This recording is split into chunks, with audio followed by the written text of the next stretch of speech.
Steve Harvey is in the business of helping people buy and sell businesses. He's the CEO and founder of Business Finders Canada, a company that's about to roll out right across the country. We're going to find out the top 5 reasons to have an exit strategy. Steve, welcome to the show. Randy, thanks for having me. Buying and selling businesses. Actually, you're a commercial real estate broker. Is that how it works? Correct, yeah. We're a full service commercial real estate office, and we specialize in the sale of business transactions. Now we, follow the business news and hear about these big transactions where huge companies acquire each other, and yet the real world of business is in all these smaller businesses, the SMEs across the country. These are the companies that are actually driving the economy. And yet, these smaller companies, when it's time to sell, they have no idea how to do it. Correct, yeah. So 89% of the businesses actually are in the category you just mentioned. If I own my own business and I may be employing 15, 20 people, could be a manufacturing business, retail, or whatever, and this is what I've been doing my whole life, I really have no clue how the process would work to find a buyer and what it's worth and all that. So that's what you guys do. Yeah, that's where we come into play. I mean, as a business owner, sure, you've started your business, you've grown your business, and you're great at doing, making your business work. When it comes to selling it, why would you understand that process? So how did you figure this out? Well, I've been involved in businesses for many years. I owned my first business back in 1992, where I owned a commercial. I was a commercial pilot, and that didn't work out for me. I've learned a lot over the years, and the costs to operate that business were a little more expensive than I was anticipating. Yeah. And you were a young guy, obviously. I was right out of school, college, where I had got my commercial pilot's license. And at the time, there really wasn't a lot of jobs out there for commercial pilots. So, and actually, that's how a lot of people, especially in this day and age, are ending up getting into their own business because, the field that they want to enter, they almost have to create their own opportunity. Yeah, we see it all the time. In fact, we probably deal with about 60% of business owners that are looking to buy businesses have never owned a business before. Wow. So in your case, you started your own business out of necessity. I must admit, you're the first pilot I ever talked to that started his own airline. So that's cool. And then you went tell me a little bit more about your career path and how you came to be owning your own business brokerage. Sure. So I left the airline industry, and of all things, I got into the book business, and I was importing books from the U.S. into Canada. From that, I went into franchising. I bought actually an auto security franchise, and it was before there was really the key fobs that everybody uses today and the kill switches that are out there. And so it was a pretty unique idea, and it was way ahead of its time. And I got involved with actually the franchisor, and we also started selling franchise. So I was the franchisee in Calgary, and I was also working with the franchisor in selling the franchises. Moved on from there into packaging. And we were doing international packaging. So we were packaging goods all over North America. We were bringing in the packaging from Asia.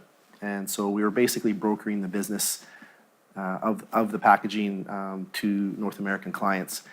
And that's what, got me interested into business brokering. When I started looking for another business, I sat down with, a commercial realtor. I sat down with other business brokers. And I saw the niche that was missing, and some of these people that I was speaking with really didn't understand the process that I was looking for, and I ended up searching out a better way, as people say, and I found a guy out of the U.S. that had sold about 5,000 companies himself personally.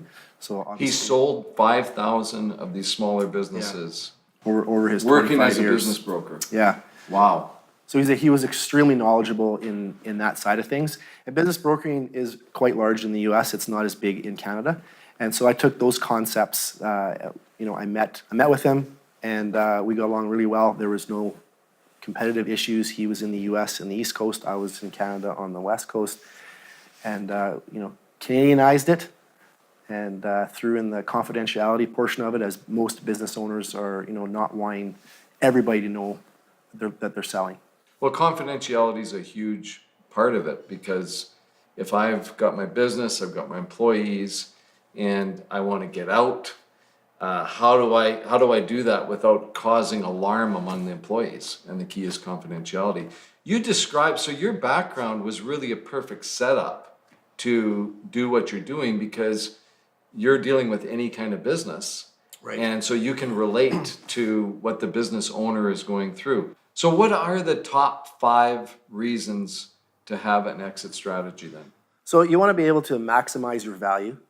You want to be able to choose the time of when you exit. When you talk about maximizing your value, that is really the key reason, because if you don't prepare, it's one thing to run the business and operate it and do what you're doing, but by thinking about an exit, you can do certain things to prepare your company to be more saleable. Basically, Absolutely. what it boils down to. Give me an example of what you're talking about there.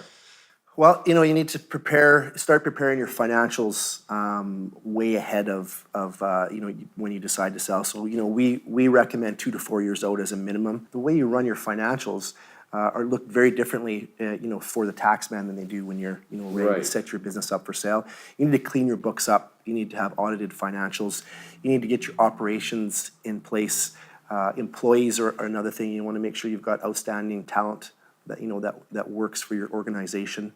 And you need to have them contracted, and those contracts in place with your employees, where you may have had the same employee for many years, you don't even have a contract with them. Same with your accounting. You don't need audited financials, except when it's time to sell. It makes a big difference. What are a couple other reasons to have an exit strategy? So you want to be able to, you want to be in control of the process. So you want to determine what triggers the exit. And if you don't prepare for that, life happens. So, Yeah.